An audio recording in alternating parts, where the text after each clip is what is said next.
యేసుక్రీస్తు ఈ వాక్యం పట్టణంలో ఏం రాయబడిందంటే, కట్టబడిన గాడిదని ఆయన చూడగానే ఆయన తన శిష్యుల్ని అక్కడికి పంపిస్తూ ఉంటున్నాడు. హల్లెలూయా.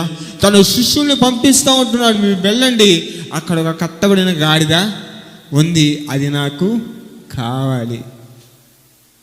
ఇదన్నా నీతోనే దేవుడు మాట్లాడుతున్నాడు. నువ్వు ఎక్కడైతే కట్టబడ్డావో ఈ వాక్యాన్ని దేవుడు పంపి నీ కట్టుని విప్పి, ఎందుకంటే నీవు ఆయనకి చెప్పాలి, నీవు ఆయనకి ఒక్కొక్కరు దేవునికి కావాలా.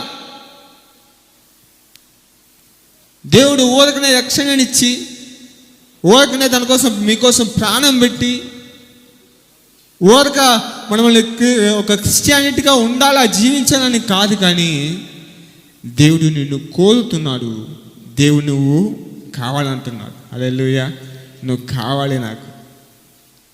ఆ కట్టబడిన గాడిని విప్పేదానికి ఏం చేస్తున్నాడంటే తన శిష్యుల్ని పంపిస్తూ ఉంటున్నాడు. ప్రియదేని బిడ్డలారా, ఈ లోకంలో నువ్వు అనేక శ్రమల్లో, శోధనలో, వ్యాధిలో పడినప్పుడు నీ కట్టుని విప్పేదానికి దేవుడు ఎవరిని పంపిస్తా అంటే దేవుని సేవకుల ఇంటికి పంపిస్తా.